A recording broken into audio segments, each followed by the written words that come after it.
कि 7 साल पहले कि बकरी फार्म का कोई नामो निशान नहीं था, कोई बंदा फार्मिंग ही नहीं करता था। तो हमने एक फार्म बना के शुरू किया काम। बहुत सारे लोगों ने हमें मजाक भी किया बहुत सारा कि आप नहीं कर सकते इसमें, ये कौन सा काम कर लिया, पढ़ लिख के यही काम मिला था आपको। सब्र है तो कामयाब है, अगर सब्र नहीं है तो आपको गॉड फार्मिंग आपके काम बस की बात नहीं है, आप इसको मत करो, ठीक है, इसमें पैसा मत लगाओ। शेड आपका ऐसा होना चाहिए कि आप उसको सर्दी के मौसम में एक बंद कमरे की तरह बना सको और गर्मी के मौसम में आपको पूरा और खुला और हवादार लगे। जी नमस्कार दोस्तों, आज हम आपको ऐसे युवाओं से मिलवाने वाले हैं जिनको बकरी पालन में एक बहुत बड़ा अनुभव है। ये पिछले 7 साल से बीटल बकरी पर काम कर रहे हैं। तो हमारे साथ में है राजप्रीत जी और संजीव जी। भाई साहब बहुत बहुत स्वागत है आपका हमारे चैनल पर। सबसे पहले आप हमारे दर्शकों को अपना और अपने फार्म का एक छोटा सा परिचय दीजिए। नमस्कार जी, सभी का जो वीडियो को देख रहे हैं सभी का हम शुक्रगुजार करते हैं और आपका भी बहुत बहुत धन्यवाद, कीमती समय निकाल के आप हमारे पास फार्म पे आप आए। और नाम मेरा संदीप सिंह है जी और हम 7 साल से बीटल का काम कर रहे हैं। और क्वालिफिकेशन एजुकेशन जो है मेरी ग्रेजुएशन के बाद हमने कंप्यूटर साइंस में मैंने किया है कोर्स, वेबसाइट डिजाइनिंग का किया था। उसके बाद ही हम इस चीज़ में आए थे गॉड फार्मिंग में पढ़ लिख के। राजप्रीत जी आप भी अपना परिचय दें। नमस्कार सर, स्वागत है आपका हमारे फार्म पे आने पे। तो मैं अपना परिचय देता हूँ। मेरा नाम राजप्रीत सिंह है और हम पिछले 7 साल से गोट फार्मिंग के सेक्टर में आए हैं और मेरी क्वालिफिकेशन MSc एग्रीकल्चर फील्ड से है। भाई साहब आप MSc एग्रीकल्चर हैं, एक अच्छी खासी मास्टर किया हुआ आपने एग्रीकल्चर में। हाँ जी, ठीक है। और अब आप बकरी पालन कर रहे हैं, तो बकरी पालन में कैसे आना हुआ आपका? देखिए सर, थोड़ा मतलब स्टडी के साथ साथ हमारा इंटरेस्ट था फार्मिंग में कि हम वैसे बैचलर तब कर रहे थे BSc, तो उसके साथ साथ जैसे हमारी कंटिन्यू MSc चल रही थी तो हम दोनों पार्टनर ने डिस्कस किया कि खेतीबाड़ी के साथ साथ, क्योंकि घर की खेतीबाड़ी का भी अपना काम था और इसके साथ साथ हम देखो प्राइवेट सेक्टर में जॉब कर सकते थे। तो सरकारी सेक्टर में देखो आज के टाइम में बहुत ज़्यादा कंपटीशन है। तो हमें शुरू से ही फैमिली सपोर्ट थी और हमें घर से ही मतलब इसी के लिए मोटिवेट किया कि अगर आप किसी काम में जाना चाहते हो तो आप खेतीबाड़ी के साथ साथ फार्मिंग कर सकते हो अपनी।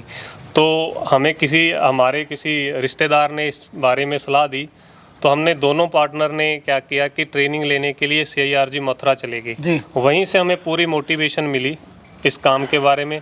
फिर हमने शुरू कर लिया, क्योंकि स्टार्टिंग से ही मतलब हमारा गोट फार्मिंग के साथ साथ इंटरेस्ट था, क्योंकि खेतीबाड़ी के साथ साथ हम ऐसा काम कर रहे थे पहले ही, क्योंकि घर पे पशुपालन है। तो इसीलिए हमारा इस फील्ड में इंटरेस्ट बना और हमने इस फील्ड में शुरुआत की। शुरू में कब शुरुआत की थी आपने अपने इस गोट फार्म की? गोट फार्मिंग में सर हमने 2016 में यहाँ पे CIRG मथुरा से ट्रेनिंग की थी और 2017 में, फरवरी 2017 में, अब आगे फरवरी में 7 साल होने वाले हैं हमें इस जर्नी में। तो तब हमने शुरुआत की, हमें 7 साल का टाइम हो गया। शुरुआत किस ब्रीड से की थी और कितनी बकरियों से शुरुआत की आपने? शुरुआत सर हमने अपनी लोकल जो ब्रीड है पंजाब हरियाणा की जो बीटल है, तो इसी ब्रीड से शुरू किया था हमने अपना काम। और हमें जब स्टार्टिंग में बकरियां लेके आए थे हम पंजाब से, तो 10 बकरियां और एक ब्रीडर से हमने इस काम की शुरुआत की थी शुरू में। जी। अच्छा, अभी जो आपके फार्म पर हैं कितनी बकरियां हैं? अभी सर अपने पास 100+ गोट्स है अवेलेबल और हमारा ब्रीडिंग फार्म है यहाँ पे सिरसा डिस्ट्रिक्ट में। और ब्रीडिंग के साथ साथ हमारा क्या है कि ऑल ओवर इंडिया ट्रेडिंग का काम भी है। बीटल नस्ल की नए फार्मर्स के ट्रेडर्स को हम क्या है कि बीटल नस्ल की जो बकरियां हैं प्रोवाइड भी करवाते हैं। जी। अच्छा, ये आपका फार्म कितने एरिया में बना हुआ है? हमारा सर जो टोटल जो फार्म का एरिया है वो 10,000 स्क्वायर फीट के एरिया में बना हुआ है जी। और कुछ खाली ओपन में फ्रंट में जगह छोड़ी भी हुई है, क्योंकि ये पहले हमारा ये साथ में ही रेजिडेंस है, तो इसके साथ ही हमने शुरू कर लिया था। और हमारे स्ट्रक्चर में आप देख रहे हो कि 2 शेड बने हुए हैं। यहाँ पे जो स्ट्रेंथ है पूरे एनिमलों की 150 से लेके 250 एनिमल का हमने ये शेड स्ट्रक्चर जो बनाया हुआ था तैयार किया था पहले। ये एक बहुत अच्छी बात है कि आपने अपने रेजिडेंस के पड़ोस में ही आपकी ये लैंड थी, यहाँ पे शुरू किया, क्योंकि आप इसको आधी रात को भी कोई समस्या आएगी तो आप यहीं रहते हैं, आप उसको एनिमल को अपने को देख सकते हैं। जी जी जरूर। तो इस फार्म को चलाने के लिए आपने वर्कर कितने रखे हुए हैं? देखो, जहाँ पे सबसे पहले जब हमने स्टार्टिंग की थी अपने फार्म की, तो देखो खुद को बंदे को गॉड फार्मिंग ऐसा काम है कि हमें सारा काम आने चाहिए खुद को। तो हमारा टारगेट पहले हम ये रख के चले कि जब तक हमारे पास 100 गोट नहीं होती हमने कोई भी वर्कर नहीं यहाँ पे रखना है। मतलब खुद ही काम किया? 2 साल तक हमने 1.5-2 साल तक हमने खुद काम किया है 100 बकरी के ऊपर। उनका सफाई करनी फार्म की, बकरियों को चारा डालना, बच्चों को दूध पिलाना, उनका ट्रीटमेंट करना, हर चीज़ हमने खुद सीखी। और आज के समय अगर बात करें, क्योंकि हमारे पास कभी 150 बकरी भी हो जाती है, कभी 200 भी फार्म पे हो जाती है, तो हमने 2 जो लेबर स्ट्रेंथ है वो हमारे 2 लेबर काम बड़े बंदे हैं वो हमने फार्म पे रखे हुए हैं, और 2 हम खुद उनके साथ लग के सारा काम मिलके हम करते हैं जी। ये बड़ी अच्छी बात बताई आपने कि जब तक खुद नहीं करोगे तब तक आपको काम आएगा नहीं। देखो ट्रेनिंग अलग चीज है, प्रैक्टिकल ट्रेनिंग करके ही सीखोगे आप। देखो गॉड फार्मिंग एक सिस्टम ही ऐसा है जी कि बहुत सारे लोग सोचते हैं कि इसको लेबर के साथ हम कर सकते हैं, लेकिन ऐसा इसमें कुछ नहीं है। अगर हम खुद इसमें टाइम नहीं दे पाओगे तो इसमें सक्सेसफुल नहीं हो सकते जी आप। जी ये हमारा खुद का 7 साल में जमाया हुआ प्रैक्टिकल है, क्योंकि लेबर पे हम डिपेंड नहीं रह सकते, क्या क्या पता कब वो भाग जाए, लेकिन खुद को अपने काम करना आना चाहिए, कब भी हमें जरूरत पड़ सकती है काम करने की। ये जो अभी आपका मॉडल है ये ब्रीडिंग मॉडल है। हाँ जी, ब्रीडिंग सेटअप है जी हमारा। तो ब्रीडिंग सेटअप जो है इसको बेसिकली देखो किसी भी अच्छा खाने के बगैर और अच्छे पानी के बगैर कोई भी चीज़ नहीं चलती। हाँ जी। तो खाने पे आ जाते हैं, खाने में आप इनको क्या देते हैं? देखो जी, बकरी को जो पालने का तरीका है वो हम 3 तरीके से पाल सकते हैं जी। एक तो देखो टोटली स्टॉल फीडिंग पे हो गया अपना फार्म, तो वहाँ पे क्या है कि आपका थोड़ा कॉस्ट है, थोड़ी आपका खर्चा है बकरी को पालने का ज़्यादा है, कि बकरी को फार्म पे ही रख के अपने दाना चारा फीड इसकी सारा फार्म पे खिलाना। दूसरा होता है जी इसका ओनली ग्रेजिंग, कि बकरियों को जो लोग हैं, जो गॉड कीपर्स हैं, गांव में भी हम देखते हैं कि ओनली बकरियों के लिए ग्रेजिंग करवाते हैं, तो वो बिल्कुल फ्री वाला काम अपनाते हैं, क्योंकि बकरी एक ऐसा जानवर है अगर इसको खाने में ना मिले तो ये अपना पेट अपने आप भर सकता है जी, बाहर जाके, अगर कोई बंदा इसको चराने वाला है। तो एक तीसरा जो है इसमें है कि ग्रेजिंग प्लस स्टॉल फीडिंग। तो हमारे फार्म पे दोनों साइड मॉड्यूल हम चलते हैं। हम फार्म पे रख के बकरियों को जो खुराक है, जो लिमिटेड फीड हम देते हैं, जैसे दाना बकरी को देना है उनकी प्रोटीन एनर्जी पूरी करने के लिए, हम इनको दाना भी खिलाते हैं, और हम इनको बाहर भी चराने के लिए दिन में 3, 4, 5 घंटे हम इनको बाहर भी ग्रेजिंग करवाते हैं। तो उससे क्या है कि हमारी फीड कॉस्ट भी हमारी काफ़ी कम हो जाती है। आपको 7 साल हो गए, एक बड़ा अरसा होता है, इस दौरान कोई बीमारी आई फार्म पर? हाँ देखो सर, जो फार्म पे बीमारियाँ, देखो लाइव स्टॉक है, सांस चलते हैं, बीमारियाँ आती रहती हैं सर। देखो फार्म पे अगर हम मेजर बीमारियाँ जैसे कि जो वैक्सीनेशन के कारण आती हैं, तो उसकी प्रॉब्लम हमारे फार्म पे बहुत रेयर है। जैसे एक जानवर को बुखार आना, दस्त होना, निमोनिया की शिकायत होनी, ठीक है, ऐसी चीज़ें, कभी किसी का टांग में फ्रैक्चर आ गया, तो जी देखो ये तो नॉर्मल बातें सारी चलती रहती हैं, लेकिन इनका ट्रीटमेंट अगर हमें खुद करना आता है तो हमें ये बीमारियां भी कुछ ज़्यादा बड़ी बात नहीं है, ये आती रहती हैं, और इनका ट्रीटमेंट करना भी हमें आसान है, इनका इलाज हो जाता है सभी का। लेकिन जो वैक्सीनेशन के ना करने के कारण बीमारियाँ आती है तो उससे फार्मर का काफ़ी लॉस हो जाता है। अगर हम अभी हम खड़े हैं आपके शेड में, हाँ जी, मैं देख रहा हूँ ना तो आपने इसमें टिन डाली इसके ऊपर, ना आपने एस्बेस्टोस डाली, इसमें आपने बांस और घास फूस से बनाया हुआ है। जी। ऐसा क्यों? देखिए सर, जब हमने पहले स्टार्टिंग किया था उस साइड में दूसरा शेड जब हमने शुरू में बनाया तो वो टीन चादर डाली हुई थी जी। तो उसमें हमने ये देखा प्रैक्टिकली अपने फार्म पे कि उसमें थोड़ी हीट महसूस होती थी, गर्मी में गर्म हो जाते थे। तो अब हमने जब दोबारा नई आगे प्रोडक्शन हुई तो नया फार्म की कंस्ट्रक्शन की, तो हमने ये कच्ची छत बनाई है, क्योंकि कच्ची छत बनाने का ये बेनिफिट हो जाता है कि ये गर्मी में ज़्यादा शेड जो है ठंडा रहता है, और सर्दी का अब जैसे सीजन है तो इसमें जब इसको पूरा कवर कर देते हैं तो ये ज़्यादा गर्म होता है। तो इससे क्या है कि बच्चों की हो चाहे बकरी की ग्रोथ के ऊपर बहुत बढ़िया असर पड़ता है। अगर हम गलत डायरेक्शन में या फिर गलत इसकी छत या फिर इसकी हाइट छत की बनाएंगे तो उसकी अपने पास जानवरों की जो ग्रोथ है वो डाउन आएगी। मैं देख रहा हूँ छत भी आपने शायद 12 फुट रखी हुई है इसकी। हाँ जी, इसकी छत हमने जो छत की ऊंचाई है वो हमने 10 फीट रखी हुई है। जो दूसरा शेड था अपना टीन चादर वाला, उसकी हाइट हमने ज़्यादा दी थी जी। देखो ये हमने जो शेड बनाया है, एक तो इसके ऊपर जो खर्चा है छत का वो थोड़ा कम है, क्योंकि कंस्ट्रक्शन अब अगर हम पक्की करेंगे तो उसके ऊपर थोड़ा खर्चा ज़्यादा आता है, और ये ज़्यादा बेनिफिशियल ये है क्योंकि इसमें हम हमारी जो लागत है वो कम आती है पक्के छत के मुकाबले। अब डायरेक्शन की बात करें, देखो सबसे पहले फार्मर यही गलती करते हैं जी कि स्टार्टिंग में क्या है कि शेड जो भी हम कंस्ट्रक्शन करते हैं तो उसकी डायरेक्शन गलत बना लेते हैं। हमेशा आप कोई भी फार्मिंग करते हो, चाहे पोल्ट्री का, पिगरी का काम है, चाहे गोट फार्मिंग का है, तो शेड का बहुत अहम रोल रहता है। अगर शेड की डायरेक्शन सही होगी तो आपके जानवरों के ग्रोथ के ऊपर बढ़िया इफेक्ट पड़ेगा। तो जो शेड की आपने डायरेक्शन रखनी है वो ईस्ट टू वेस्ट रखनी है, जैसे आप देख रहे हो। ये पूर्व है, ये पश्चिम है। हाँ, ये पूर्व से पश्चिम आपने इसकी लंबाई रखनी होती है जी। और चौड़ाई की बात करें, जैसे हम ये देख रहे हैं पूरा एरिया यहाँ से लेके यहाँ तक, तो ये नॉर्थ पोल है और ये साउथ पोल है। यहाँ तक हमने जो शेड की चौड़ाई रखी है 20 फीट रखी हुई है। 20 फुट। हाँ, लंबाई खुरली उसमें ये खुरली उसके अलावा है? टोटली सारा बीच में टोटल 20 फुट है। 20 फीट एरिया है टोटली। जी। आगे बताएंगे कि हमने उस साइड में गली भी छोड़ी हुई है, फीडर भी परमानेंट बनाए हुए हैं जी। और ये पार्टीशन की हुई है। देखो, हम लेंथ तो अपने जानवरों की स्ट्रेंथ के अकॉर्डिंग आगे बढ़ा सकते हैं, पर शुरू में नया फार्मर अगर शुरू करना चाहता है तो उसको बेसिक जो बातें हैं कि डायरेक्शन क्या होनी चाहिए, छत आपने कैसी बनानी है, उसका फर्श आपने कैसा रखना है, वो जरूरी बातें हैं जी। तो भाई साहब, फर्श आपने कच्चा रखा हुआ है? जी जी। मैंने देखा कुछ लोग पक्का भी रखते हैं। क्या फर्क है दोनों में? फर्क बहुत है जी। देखो, पक्की जगह में क्या है कि जानवर क्या है, अपने आप को सुटेबल महसूस नहीं करता, कंफर्टेबल महसूस नहीं करता, क्योंकि जो हम देखें कि जितने भी एनिमल है जो अपने घुटनों के बल बैठते हैं और उठते हैं। ऊंट की बात करें, भेड़ बकरी की बात करें, गाय भैंस की, तो देखें इनके घुटनों में स्वेलिंग आ जाती है पक्की जगह पे। एक तो पक्की जगह का ये नुकसान हो जाता है, वो भी होंगे, बाल भी उड़ेंगे उनके। बाल भी उड़ेंगे। दूसरा देखो कि सर्दी के सीजन में जो पक्की जगह होती है वो ज्यादा ठंडी हो जाती है, बिल्कुल, और गर्मी में गर्म हो जाएगी, तो उसका ये नुकसान हो जाता है। हमेशा आप बकरी पालन के लिए अगर इसका फ्लोर रखना है, आपने फर्श हमेशा कच्ची रखो। उसका बेनिफिट एक तो ये हो जाता है कि इसके नीचे जितने भी बैक्टीरिया, जीवाणु वगैरह है तो वो कम आएंगे, क्योंकि इसकी हम मिट्टी वो क्या है कि हर 6 महीने बाद या साल बाद रिप्लेस कर सकते हैं। पक्की जगह में ऐसा नहीं है, तो ये इसके फायदे और नुकसान होते हैं पक्की जो जगह बनाते हैं।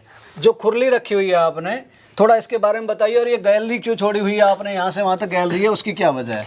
देखो, स्टार्टिंग में हमने पहले आर्टिफिशियल जो बनाते हैं लकड़ी के या फिर लोहे के फीडर, तो जब थोड़े जानवरों से हम स्टार्ट करते हैं तो तब हमने वो बना लिए थे।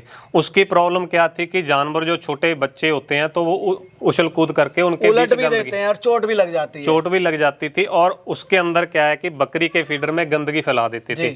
तो बकरी एक ऐसा जानवर है, वो स्वस्थ जो चारा है, साफ सुथरा खाना पीना पसंद करती है। अगर उसके फीड में गंदगी आएगी तो वो छोड़ देगी वहीं की, तो वो दिक्कत आ रही थी। फिर हमने ये परमानेंट फीडर बनाए हुए हैं इसके बीच में ही, और पाइप लगाई हुई है ताकि अकेली बकरी की जो गर्दन है वो एंटर करे, बकरी या बच्चा उसके अंदर फीडर के अंदर ना जाए। बकरी यहाँ से खा लेगी। हाँ जी, इतनी जगह सफिशिएंट है, इतनी जगह सफिशिएंट है, बकरी इसमें घुसेगी नहीं। और एक साइड में हमने देखो इसी 20 फीट की जो चढ़ाई है फार्म की, तो उसमें हमने क्या किया है कि 2 फीट की 2.5 फीट की हमने गली छोड़ी हुई है, गैलरी छोड़ दी।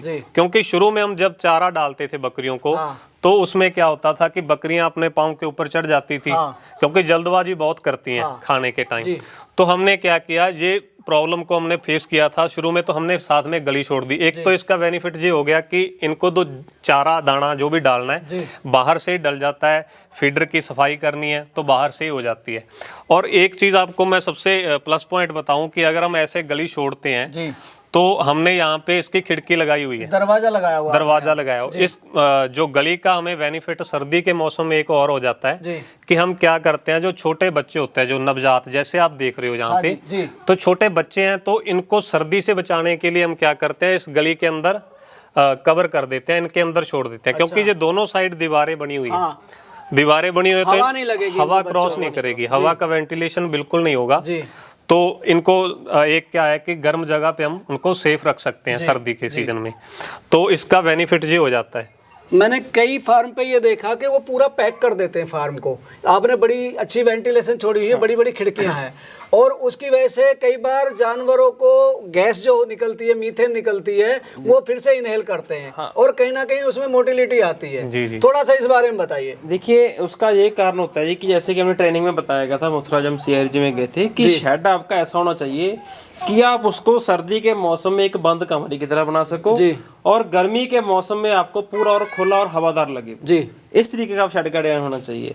तो आपने वैसा ही बनाया हमने, तो जहाँ पे देखो हमने जो सुराख छोड़े थे दीवारों के अंदर, तो अब हमने क्या, सर्दी होना शुरू हो गई, हमने इसमें गाय का गोबर, भैंस का जो है नेचुरल बना दिया आपने, इसको गोबर से बंद कर दिया। अब जो ऊपर जो अब ऊपर वाला जो होल रह गया, इसको भी हम बोरी के साथ कवर टाट की बोरियां लगा देंगे। बोरियां लगा देंगे जहाँ पे गेट लगे हुए हैं, और पीछे की तरफ देख रहे हो सारी ये पर्दे लगे हुए हैं, ये पर्दे लगे हुए हैं, ये सारा लग के इसको पूरा कवर कर लेगी। क्योंकि सर्दी के मौसम में ये कच्चे शेड का बेनिफिट है कि ये गर्म रहता है, और गर्मी के मौसम में ये ठंडा रहता है, तो इसमें उन्हें पंखे वगैरह लगाने की जरूरत नहीं पड़ती। इसका ये चीज है कि आपका खुला हवादार जितना शेड होगा उतने ही आपके जानवर आरामदायक बैठेंगे, और सर्दी के मौसम में जितना बंद कमरे की तरह, क्योंकि बकरी को जो सर्दी है वो थोड़ा ज़्यादा अफेक्ट करती है। देखिए सर, एक चीज़ और है कि जब भी हम शेड बनाते हैं तो आसपास की ज़मीन से थोड़ा हाइट पर बनाओ, क्योंकि अपना पानी का ड्रेनेज अच्छा होना चाहिए, एयर का वेंटिलेशन अच्छा होना चाहिए। जैसा आप संदीप ने बताया आपको पहले कि डायरेक्शन सही होगी उसका एयर का वेंटिलेशन, क्योंकि गर्मियों में ज़्यादा खुला रहेगा, सर्दियों में हमें आसान हो कि उसको कवर करना, क्योंकि बच्चों को, बकरी को हमने सर्दी से बचाना है। तो ये चीज़ें ज़रूरी है एक शेड बनाने से पहले। संदीप भाई, जो फार्मर कर रहे हैं जी, जिन्होंने शुरू किया, वो कई लोगों के साथ एक प्रॉब्लम है कि अपने एनिमल को वो बेच नहीं पाते। आपने अपनी मार्केटिंग कैसे बनाई, क्योंकि आप 7 साल से कर रहे हैं और प्रोड्यूस करते हैं, ब्रीडिंग मॉडल है आपका, तो आपने अपनी मार्केट कैसे बनाई? देखिए इसमें ऐसा होता है कि देखो बकरी पालने के जैसे हमने 7 साल में बहुत सारे उतराव चढ़ाव हमने इस काम में देखे हैं जी। सीधी सी बात है कि बहुत सारे हमारा जानवरों का नुकसान, मैं आपको बताऊं स्टार्टिंग में हमारा हुआ, बच्चे भी मरे, बकरियों का भी नुकसान हुआ, लेकिन हमने हर चीज़ से सीखने की कोशिश की, क्योंकि हमारा विजन था कि हमारा पहला और लास्ट काम गॉड फार्मिंग और हम इसी में कामयाब होना। जी, पहली बात आपका है, अगर आपने मार्केटिंग करनी है, इसमें कामयाब होना, तो सबसे पहले आपका विजन क्लियर इसमें होना बहुत जरूरी है। जी, मैं गॉड फार्मिंग की नहीं मानता, कोई भी काम है आपका विजन क्लियर हो कि हाँ जी बस मैंने यही काम करना है। दूसरा क्या है कि हमारे लोग जो है जी, मार्केटिंग पे लोगों को दिक्कत आ रही है कि लोगों को मार्केटिंग नहीं हो रही। मार्केटिंग करने की वजह के ना होने की वजह कारण आज 90% फार्म है जो लोग बंद कर देते हैं। जी, देखिए बकरी फार्म जितने फार्म खुलते हैं उनसे कई गुना बंद होने की रेशो भी सेम है। जी, तो वहां पे दिक्कत क्या आती है फार्मरों की, एक तो हमारे फार्मरों में सहनशीलता नहीं है। हाँ, जैसे कि हमने आज बकरी फार्म शुरू कर लिया जी, वो बोलते हैं कि महीने बाद हमें उनका रिटर्न आना शुरू हो जाए, हमें पैसा मिलना स्टार्ट है, लेकिन ऐसा नहीं है। गॉड फार्म एक स्लो बिजनेस स्टेप वाला काम है, स्टेप बाय स्टेप आपको सीढ़ियां चढ़ना पड़ेगा और इस पे कम से कम आपको 2.5-3 साल स्टेबल होने में लग सकते हैं। अगर सब्र है तो कामयाब हैं, सब्र है तो कामयाब है, अगर सब्र नहीं है तो आपको गॉड फार्मिंग आपके काम बस की बात नहीं है, आप इसको मत करो, ठीक है, इसमें पैसा मत लगाओ। दूसरी बात जो मेन फार्मर को आती है जी कि लोग मोटिवेट होके ही फार्म को शुरू कर लेते हैं, ना किसी का उसने फार्म विजिट किया, बस एक बंदे की बातों में आके उसको कॉल की, उसने बढ़ा चढ़ा के 4 बातें बोल दी तो बस उसकी बातों पे यकीन कर लिया। ये सबसे बड़ी बात है जहाँ पे फार्मर में धोखा हो रहा है बहुत बड़ा। तो ये कि बिना सोचे समझे हम, क्योंकि अगर आप अपने काम पे 2.5, 3, 4, 5 जो भी जितना भी बजट है, 10 लाख तक भी आप जितना रुपए लगा रहे हो, तो सबसे पहले आप 15-20 हज़ार रुपया उन फार्मों को विजिट करने में खर्च करो। जो कामयाब है उनको विजिट करो, जो फेल हुए हैं उनका क्या कारण रहा, क्यों रहा, उनको विजिट करो। तो ये चीजें मेन पॉइंट फार्मर जहाँ पे गलती कर देते हैं हमारे, जहाँ कहीं पे बहुत सारे ट्रेडर लोग हैं, फोन किया, हाँ जी बकरी चाहिए, हाँ जी भेज देंगे, अकाउंट में पैसे डलवाए, हाँ जी भेज दो बकरी, बीमार जानवर आए थे, जानवर मर गया। बाद में क्या कि अगर आपका वहाँ पे गोल था कि मैंने इसमें कामयाब होना है, अगर आपको स्टार्टिंग में धोखा लग गया तो आप उसमें दोबारा उठ नहीं सकते गॉड फार्मिंग में, मन टूट जाता है। हाँ जी, मन टूट जाता है। तो ये सबसे दूसरा कारण है जी, मार्केटिंग ना होने का, फार्म बंद होने का। तीसरा है कि सही ब्रीड का चयन ना करना। उसमें क्या है कि लोग मिक्स के ऊपर काम कर लिया, बरेबरी भी रख रही, बीटल भी रख रही, मिक्स सिरोही रख रखे हैं, सारी जानवर। क्योंकि देखो कस्टमर जो क्या है कि आपका प्रोडक्ट देख के ही आपके पास रुकेगा। अगर आपका प्रोडक्ट अच्छा नहीं है तो कोई भी कस्टमर आपके पास नहीं आएगा। और अच्छा है तो मार्केट अपने आप बन जाएगी। अच्छा है तो आपके जानवर नहीं आपको बाजार में सेल करने की जरूरत है जी, आपके जो जानवर है आपके फार्म से, आपके घर से शुरू हो सेल होंगे। मार्केटिंग काम सिर्फ एक नस्ल के ऊपर करो, टिका के करो, पूरे अच्छे तरीके से करो अगर करना ही है तो, ठीक है।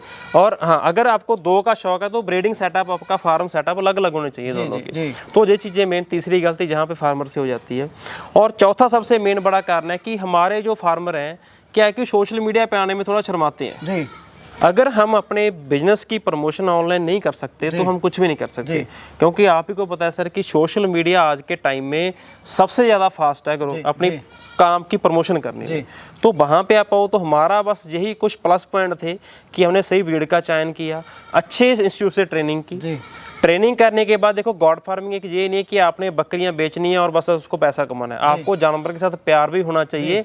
ट्रेनिंग में आपने क्या सिखाया जाता है कि आप कम पैसे में अच्छा मुनाफा बकरियों से कैसे ले सकते हैं, आपने अपने फार्म पे जो खर्चे है वो कैसे कम करने हैं। साइंटिफिक तरीके से गॉड फार्म करने का यही मतलब होता है कि आपको सही ट्रेनिंग उसके बाद हमने अच्छी ब्रीड का चयन कर लिया, बीटल के ऊपर हमने काम किया सर। उसके बाद हम एट ए टाइम पे हम सोशल मीडिया पे आ गए, अपना चैनल क्रिएट किया, जो हमने सीखा लोगों को सिखाना शुरू किया, लोगों का फेथ हमारे ऊपर बना, ठीक है जी। तो उस तरीके से क्या है कि अगर अच्छा प्रोडक्ट हमारे पास होगा, लोग आए देखने के लिए, क्योंकि आपके काम की प्रमोशन आपके कस्टमर ने करनी है, चाहे आप वो नेगेटिव तरीके से करें चाहे वो पॉजिटिव तरीके से करें, मैन टू मैन रिकमेंडेशन होती है जी, ठीक है। अगर आपके पास अच्छी ब्रीड है तो बंदा बोलेगा हाँ जी जाना तो उस फार्म पे जाओ, अच्छी चीज मिलेगी आपको। अगर खराब चीज आपने कस्टमर को दे दी तो वो आपकी प्रमोशन खराब करेगा। तो वही चीज है जी, बस कि मार्केटिंग करना, इसमें कोई बड़ा पॉइंट नहीं है। अगर आप इसमें टिके रहते हो, 2.5-3 साल इसमें स्टेबल हो गए, अच्छे से आपने लगा दिया, तो आपको इसमें कामयाब होने में कोई भी ताकत नहीं रोक सकती जी। भाई जी सबसे बड़ा सवाल, आप 2 लोग हैं और डेडिकेटेड तरीके से कर रहे हैं और अच्छा खासा अरसा हो गया, 7 साल हो गए आपको। हाँ जी। एनुअल इनकम क्या है आपकी और टर्नओवर क्या है? देखिए सर, टर्नओवर की हम बात करते हैं इसमें कि देखो अलग अलग तरीके के गॉड फार्मिंग 2 मेथड से किया जाता है। देख तो एक तो आप फार्म की ब्रीडिंग आप कर रही हैं, ठीक है, उसके बाद है दूसरा पॉइंट होता है ब्रीडिंग के साथ साथ आप ट्रेडिंग भी कर रहे हो जी, ठीक है। और तीसरा होता है जो बंदे कैरी ट्रेडर होते हैं जी। 3 तरीके से गॉड फार्मिंग की, तो उसमें कामयाब कौन से बंदे होते हैं? देखिए सबसे पहले तो कि अगर आप ब्रीडिंग सेटअप के लिए बकरी ला रहे हो, आपके फार्म पे 50 मान के चलो 100 बकरी है, तो बीटल की हमने एवरेज निकाली है 1 साल की, एक बकरी आपको सारे खर्चे निकाल के 10 से 15 हज़ार रुपये छोड़ के जाती है। तो 100 बकरी से कम आप 1 साल का, अगर आप सही मैनेज वेल मेंटेन उस फार्म को करते हो, अच्छे से उसको मेहनत के साथ आप एक बकरी का आप रिकॉर्ड रखते हो, एक बकरी का आपके भी सही टाइम पे वो ब्याह, सही टाइम पे बच्चे दे, और बच्चों की मोर्टेलिटी भी 5% अगर आपके 10% फार्म पे है, तो आपको 8-10 लाख रुपया 12 लाख रुपए तक भी 1 साल का 100 बकरी आपको बचा के जा सकती है। और उसके बाद सर देखो कि अगर आपके काम की प्रमोशन होगी, आपके पास अच्छी चीज फार्मरों को मिलेगी, तो आपके पास अब देखिए ट्रेडिंग की अपॉर्चुनिटी भी आएगी। लेकिन कुछ फार्मर जहाँ पे गलती कर रहे हैं कि फार्म फेल होने का कारण है कि वो बंदे बोलते हैं कि ट्रेडिंग में तो हमें ज्यादा पैसा बन रहा है, तो उसमें क्या है कि वो ब्रीडिंग सेटअप छोड़ देते हैं, सीधा ट्रेडिंग में आ जाते हैं। तो फिर वे क्या है कि ट्रेडिंग वाला जो बंदा करेगा जी, वो किसी पे रहम नहीं करता, फिर वो जैसा आया माल धकेल दिया। तो वहाँ पे क्या है कि अगर आप फार्मिंग कर रहे हो, ब्रीडिंग सेटअप के ऊपर काम कर रहे हैं, आप बच्चे ले रहे हो, आप जब कोई फार्मर आपके पास आएगा तो आपका मन में एक चीज़ आएगी कि मैंने इस फार्मर के साथ मैं भी मेहनत कर रहा हूँ, ये भी आगे हार्डवर्क करके काम को शुरू करेगा, तो मैंने इसके साथ गलत नहीं करना। तो उसके साथ अगर आप ब्रीडिंग के साथ ट्रेडिंग भी करते हैं तो आपका प्रॉफिट जो 12-15 लाख रुपये तक भी चला जाता है जी, ठीक है। अच्छा ये बताइए आपने अचीव क्या किया आज तक? देखो अचीवमेंट तो ये चीज़ थी कि हमने जिस हमने टारगेट के साथ लेके चले थे, जो हमने गॉड फार्मिंग सोचा था, लेकिन हमने उस हमारी सोच से कहीं ज़्यादा बढ़ के हमारे साथ हुआ जी। तो उसमें क्या था कि बहुत सारे शुरू से हमने देखा कि 7 साल पहले कि बकरी फार्म का कोई नामो निशान नहीं था, कोई बंदा फार्मिंग ही नहीं करता था। तो हमने एक फार्म बना के शुरू किया काम, बहुत सारे लोगों ने हमें मजाक भी किया बहुत सारा कि आप नहीं कर सकते इसमें, ये कौन सा काम कर लिया, पढ़ लिख के यही काम मिला था आपको। तो हमने उस चीज़ को सभी को हमें सुना, लोगों की बातों को, हम लगे रहे इस चीज़ में। तो देखो सबसे पहले बात तो ब्रीडिंग सेटअप में हमने अपना पूरा नाम बनाया अच्छे तरीके से, क्योंकि हमारा फार्म बीटल का है और सारे जितने भी लोग हमें जानते हैं तो वो हमारे काम को भी पसंद करते हैं सारे लोग, उनको पता है कि कैसी क्वालिटी इनके पास है। दूसरी अपॉर्चुनिटी हमारे पास आई जी कि देखो हमें बहुत सारे CIRG मथुरा में बहुत सारे अवार्ड के साथ हमें सम्मानित किया गया, जो उनकी बुक बनी है, छपी है, ठीक है, हिस्ट्री जो सक्सेसफुल गॉड फार्मर्स हैं, तो उस बुकलेट में हमारी special success story CIRG Mathura की जो किताब में वो हमारी छपी है जी। उसके बाद हमने ट्रेनिंग की अपॉर्चुनिटी हमारे पास आई कि अब ट्रेनिंग भी हम करवा सकते, कि अब हम प्रैक्टिकल ट्रेनिंग जो अपने फार्म पे 4 साल से वो हम ट्रेनिंग भी करवा रहे हैं। कम से कम हमने 450 लेके 500 बंदे को हमने ट्रेनिंग करवा दी अपने फार्म पे। हमने 14 बैच निकाल चुके हैं, हमारा 15 बैच अभी होने जा रहा है। उसके बाद अगली अचीवमेंट थी जी कि हमने सबसे जो हमारे साथ मैं कहता हूँ कि हमने कभी सोचा भी नहीं था ये काम होगा, तो हमने किया कि एक्सपोर्ट जी। तो बीटल बकरियां एक बड़े बल्क में, जिसमें 100 बकरी का लॉट हमने वियतनाम को हमने एक्सपोर्ट किया था लॉकडाउन से पहले और लॉकडाउन के बाद में 50-50 बकरियों के हमारे 2 लॉट गए थे। तो ये हमारे लिए सबसे बड़ी अपॉर्चुनिटी थी जी कि SR कमर्शियल गॉड फार्म के लाइसेंस से जो कि बकरियां दिल्ली एयरपोर्ट से बाय एयर बाहर वियतनाम को एक्सपोर्ट की थी हमने। और ये हमारा इंडिया में पहला ऐसा फार्म है जो हमने एक्सपोर्टर हम बने और ब्रीडिंग सेटअप के लिए। मीट के लिए तो माल जा रहा है वो अलग बात है, लेकिन ब्रीड के लिए जो हमारा ऐसे फार्मर बकरियां लेके वो एक्सपोर्ट था। बाकी हमारा ट्रेडिंग का ऑल ओवर इंडिया का ऐसा कोई भी स्टेट नहीं है जहाँ पे हमने बीटल बकरी किसी को ना दी हो और सक्सेसफुली बकरी रन की ना की हो। तो ये चीज़ें हम अपने धीरे धीरे अपने काम में लग रहे हैं जी। ब्रीडिंग के हमारा भी फोकस है हम अच्छे तरीके से इसमें काम कर रहे हैं, लगे हुए हैं। हमारा टारगेट है कि 200 बकरी से ऊपर भी हम अपने फार्म पे करें। तो वो धीरे धीरे आगे, अभी 7 साल हुए हैं, जो भी 10 साल भी होंगे, 12 भी होंगे, तो उसमें लगे रहेंगे अच्छे तरीके से। तो चीज़ों के लेके हम अपना फार्म शुरू कर रहे हैं, चला रहे हैं। दर्शकों, राजप्रीत जी ने और संदीप जी ने आपको बकरी पालन की एक छोटी जानकारी बताई और पूरा अपना शेड दिखाया कि किस तरह से इन्होंने अपना शेड बनाया जिसमें ना गर्मी लगे ना सर्दी लगे, और ब्रीडिंग की क्या क्या व्यापारिक किया है और ट्रेडिंग कैसे की जाती है, और इन्होंने अपने एनिमल एक्सपोर्ट भी किए। तो ये थे हमारे साथ में संदीप जी और राजप्रीत जी, जिन्होंने आपको बीटल बकरी फार्मिंग के बारे में इतनी अच्छी जानकारी दी और अपने एक्सपीरियंस शेयर किए। आशा करता हूँ कि आपको इनके द्वारा दी गई जानकारी कुछ मदद देके जाएगी। मिलेंगे जल्दी एक नई और इन्फॉर्मेटिव वीडियो में, तब तक के लिए जय जवान जय किसान।